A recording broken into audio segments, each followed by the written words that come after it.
Hey, JK here. I want to thank you for sharing part of your day with me.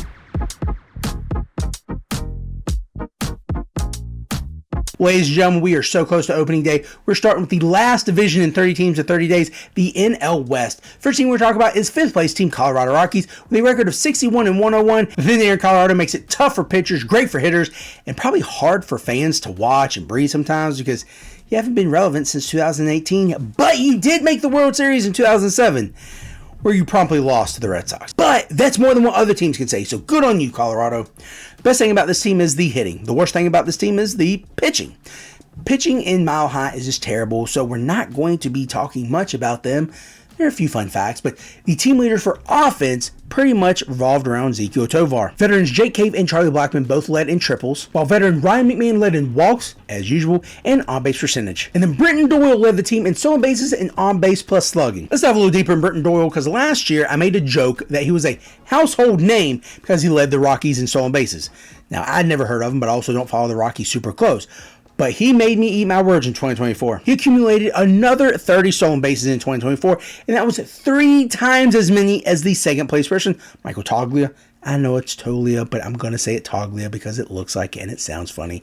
So he had 30, Toglia had 10. That's crazy. And then no one else had double digits. So he's the only person who likes to run. Even though he's not running this spring training, kind of worried about that. But at the same time, why would you risk it for the biscuit in spring training when it doesn't really matter? Not only can he steal bases, but he can actually get on base and or around the bases pretty well because he hit 23 home runs and drove in 72 RBIs last year. He did barely squeak out the OPS by Ezequiel Tovar. 1 point. That was all it was. So it was like 763 to 764. So again, both of those young guys have above a 760 OPS. Great stuff happening in Colorado. I'm excited for Brenton Doyle because he's going to be the leadoff hitter again. He's going to hopefully steal a bunch of bases, and he's going to stay healthy. That's the biggest thing. Someone we could not say that about in 2024 was Nolan Jones. Now, I was fully expecting an even bigger breakout from him. Coming over from Cleveland, he was not getting a whole lot of playing time. Colorado didn't really have a whole lot to spend on him, so they gave him the opportunity, and he made the most of it. He had 20 stolen bases and was hitting a whopping, 300 or so in not even many games. So he was going to be the next big thing in Colorado. Well, injuries and just subpar performance, inconsistency. He was only a fraction of himself in 79 games. The goal is going to be to come back in 2025 healthy and be able to get back to 2023 numbers. Imagine how good this duo of outfielder Brenton Doyle and outfielder Nolan Jones in their primes, like hitting those 20, 30 home runs, hitting 20, 30 stolen bases, if not more each. Holy cow, Colorado is now a hotbed for homers and stolen bases. Speaking of some young guys, I want to talk about Ezequiel Tovar and Mr. Michael Toglia. And if it bothers you how I say Toglia and not Tolia supposed to say, okay, just, I don't know, guess move past this part of the video.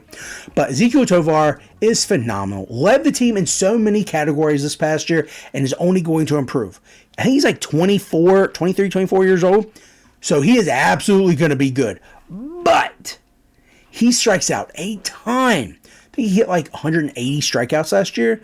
So that is going to make his batting average go down, potentially OBP, OPS. His slugging is going to stay up there. He hit 26 home runs last year, led the team. And again, from one of the top 2 or 3 spots in the lineup, he is going to be able to continue to produce. And I'm excited because I was able to get him on a few of my teams. Michael Toglia, I was not able to get on any teams. But he improved his numbers from 23 to 24, mainly because he got more at-bats. But he was able to hit home runs.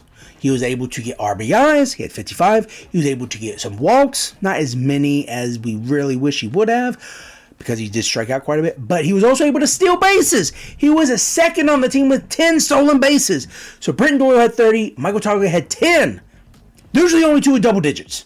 So he is going to have to produce because he is a first base, also can play outfield. He's a big body.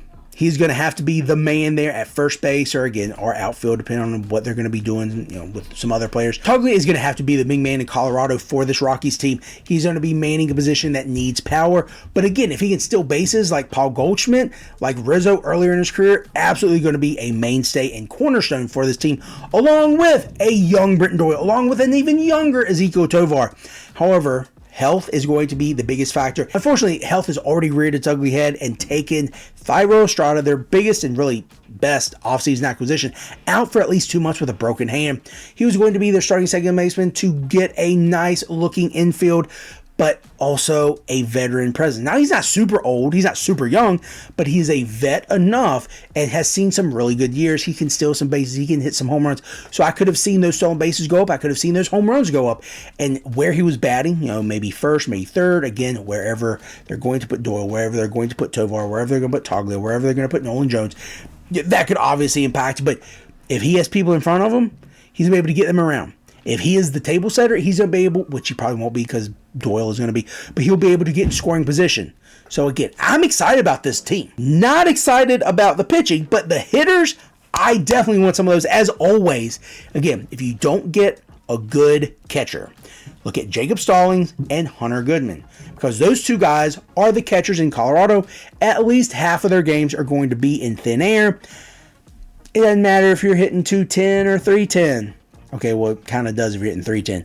But you're going to get some favorable fly balls going out of the park in Colorado. As we've touched on, the pitching here in Colorado is pretty ugly. So if you're picking up one of these pitchers, you're super desperate or you're in a super deep league and there's not really a whole lot to go around. The real fun fact about this is the guy who led the team in holds also led the team in saves. So you're like, oh, this guy's pretty reliable. He had 14 holds and 12 saves. Not terrible, but also not great. The fact that between the two, you got 26 counting stats out of it, but it is what it is. So if you want to pick him up, his name's Tyler Kinley. Oh, something else to keep in mind, he had a 6+ ERA and a 1.5 whip. Could be something to look at. I wouldn't advise it. Okay, I'm going to say it. I wouldn't advise it. I could keep dogging on these pitchers, but one, that's low-hanging fruit. But two, I want to talk about some of the positives. The top 4 starting pitchers for the Rockies did accumulate 47 quality starts in 110 starts, so that's not bad. Less than half, but still getting through 6 innings, giving up 3 or less earned runs, not bad, man. Some positive. Now, you are going to be looking at names that you're probably not used to. Adam Gomber, also Ryan Feltner. The top wins person was Cal Quantrill. What? Now, the names I'm used to are the ones that were injured.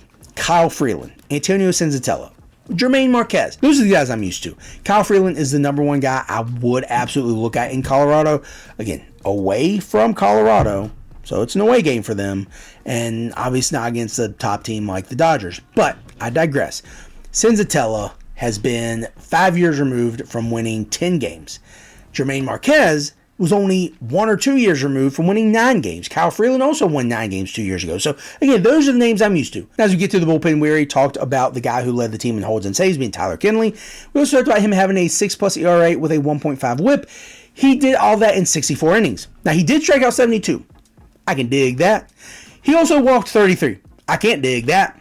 So, not looking at anyone in this bullpen. Maybe Kinley, if you absolutely desperate for holds or saves, or if you don't care about your ERA whip, that's it. Again, continue dogging on them. But this is why anyone who had a hold or a save for this team had at least a 4+ ERA, except for 2 guys. Okay? And those 2 guys only pitched 12 innings. So, not really a good sample size, but they did also have below 4 ERAs. So, again, that's why not looking anywhere except offense for this team. I hope that they can find someone like Ubaldo Jimenez from back in the day. In 2010, he had 19 wins, a 2.88 ERA, and a 1.15 whip. That's impressive. I really hope for the Rockies they can find another guy like Ubaldo. Now, I don't think they will, but a pitcher who is going to be able to lead the team with a lower ERA than a 4.49. That's not great. And a whip below 1.3. A guy that they can put in their rotation, they can bring in, that can grow, that can develop. They thought they had some guys, but obviously it didn't work out. I'm hoping, again, for their sake, they can be competitive, especially at home. Everyone comes to Colorado wanting to hit home runs.